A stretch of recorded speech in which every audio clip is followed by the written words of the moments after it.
What's up guys, Irish Tail here, and welcome to Pigeon Simulator 2016, a Daft. What? It's not called Pigeon What do you mean it's not?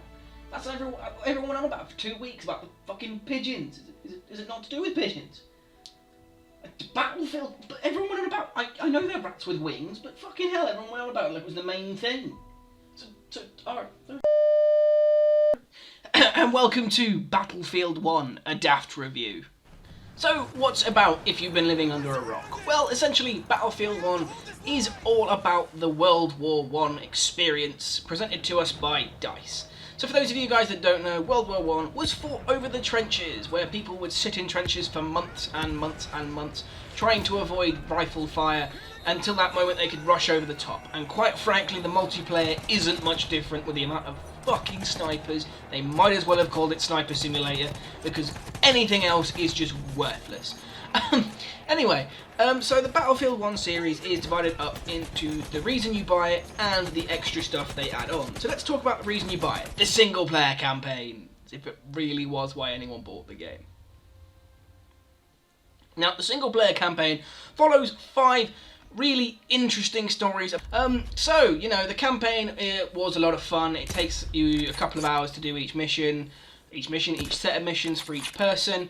The campaign actually introduces an interesting level of stealth elements, which were clearly something that happened during the war. Because, you know, you roll up in a tank and everyone just thinks, oh, that's one of ours, and then lets you walk out and kill them silently. And of course, you know, there's the fun part of the single player, which is called Diary Finder, as I like to call it, which, you know, is where you spend about 10 hours of your time looking for diaries. Quite frankly, I think it would have been more interesting to look for a teenage girl's diary in a bedroom, and quite frankly, it would have been more interesting. It's like, Dear Diary, today I went and looked for codexes on the first mission. It took me 4 hours. No joke. So yeah, the single player is interesting. Not too much of a fan of the collectibles. I think it's just completely worthless. Why would you bother? Nobody reads the fucking things anyway, and all you get is a skin. Because let's be honest, skins are what everyone wants these days, because they're fucking idiots. Not to insult any of you guys that love that kind of stuff, I don't think it's worth it. And now let's move on to the reason, you know, the extra stuff that they just throw on, just to, you know, make it a full game. And that's the multiplayer, which, as we all know, is just the reason that DICE adds it in is just for the money. No one plays that shit, ever. But the multiplayer itself is well balanced. You know, if you're a sniper, you're up there. If you're anyone else, you're fucked. The medic class maybe, you know, could peak up there as well, because for some reason they have snipers as well, because that's what a medic does. They snipe from miles away. Obviously, you know, the weapon classes are very interesting. You have your typical support, medic, sniper, and the other one. And obviously, you know, you sit around and you pick your classes, and then you have to level up each individual class to get to the top level, and then DICE have locked behind the top level of each support class. Each class locked behind the top level is the best weapon for that class. So it basically means those of you played it for longer can wipe the floor with the people that just start, which makes it so much more fun for them. The multiplayer, in its own right, very interesting. The maps are lovely. You know, they've got a retextured Endor, which I really like. I just wish there was some Wookiees to shoot. Wookiees? No, they're the little Ewoks. That's what I want to shoot, an Ewok. I think it'd be hilarious. There's obviously there's the Behemoths, which they've added in, which are very interesting. I think some of them are quite broken. Specifically, the trains are fucking disgusting. And of course, let's talk about the spawn system, which is what everyone loves at the minute. It's Call of Duty on steroids. Kid you not, the amount of times I've clicked spawn and died literally within 2 seconds is brilliant. I mean, that's exactly what I paid 60 quid for, and that's without talking about DLC, which is going to cost exactly the same as the full game. Because that's fair. And of course, they've added in the newly required for every single shooter battle pack opening thing. Basically, you know, it's all the rage in the newest shooters. You have to have boxes that you can open that give you skins, because for some reason that's what the consumer wants these days, because most people that play shooters these days are apparently complete morons. I mean, seriously, yes, the battle packs don't cost money, but realistically, do you fucking need them? What is the point in having a box that you can open to get a skin? I mean, really, do they think it's that exciting to watch a box get crowbarred open and then see what you get? Oh, is it a common? Oh, is it a legendary? Is it a puzzle piece? I mean, seriously, who actually gives a shit? All they're doing is giving those YouTubers that are desperate to make more unboxing videos more heroin to their subjective, suggested cocaine addiction. It's not quite right. It's cocaine to a cocaine addiction, heroin to a heroin addiction. But you get the point. The point is that they're just fueling these stupid idiots' addiction into opening boxes. Quite frankly, I think these people should be reserved to only come out of their hidey holes at Christmas to make videos. At least then they can open boxes that people actually give a shit about.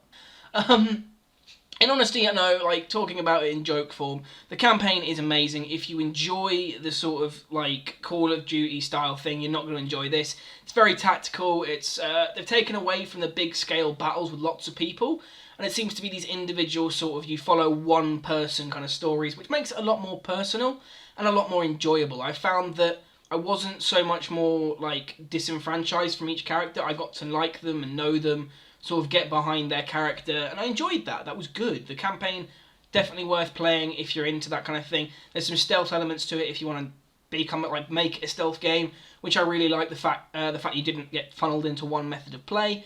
Obviously, the multiplayer has its flaws at the minute, but it's still a good game. It's Battlefield. What do you expect? I think the only issues I really have are that snipers are rampant. It seems to be the only class worth playing on most of the maps. The only map that it's not worth playing a sniper on is my favourite, which is Amiens. The maps themselves are beautifully designed, they look amazing, the graphics are beautiful, all the different areas are dark and gritty or light and nice. And of course, we've got all the different stuff you could expect. Weapon customization, I say customization, you can put a skin on and change the magnification, because that's what we all want. Of course, you still get the issue with medics reviving you in front of enemies. There's something wrong with the sniper class and the fact that a medic can snipe miles away, which I think is odd.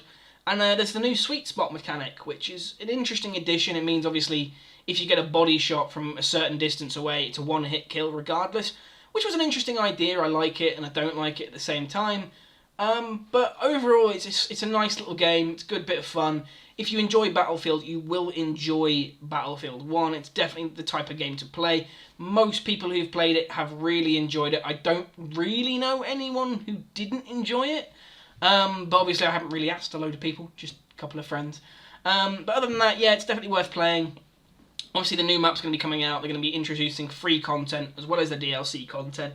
I'm not too keen on the idea that the DLC costs pretty much the same price as the full game. That, to me, is a little bit of we're going to just reach into your wallet and rape it for all it's fucking worth. Because quite frankly, I don't think that's fair. I don't think we should be paying full price for the DLC. Maybe half price, or maybe a little bit over half price if you're not going to have any other method of making money out of your game, because that's what developers do. They rob you blind. But at least DICE are doing it up front. They're not hiding it behind DLCs that they release slowly and go, oh, by the way, just £5 here and you get this shit. Or £2 here and you get this shit. They've just gone, right, this is what you need to pay us, otherwise you can't play the rest of our DLC. Fuck you, we're going to rape your wallet openly. But yeah, I think that's the only downside to the game, and the balancing between classes. But in fairness, the classes do play quite well. The only one I'm not too keen on is support, but otherwise it's definitely worth playing if you enjoy the series. And that's pretty much all I have to say. So I hope you guys enjoyed this Daft review style video. It's something new that I'm trying. Basically what I've done is I've just talked shit for however long it's been, and basically given my opinions unedited. I haven't changed anything, I haven't scripted anything, I haven't written anything down. I just spoke my mind and took the piss a little bit. It's just kind of an interesting new series for me.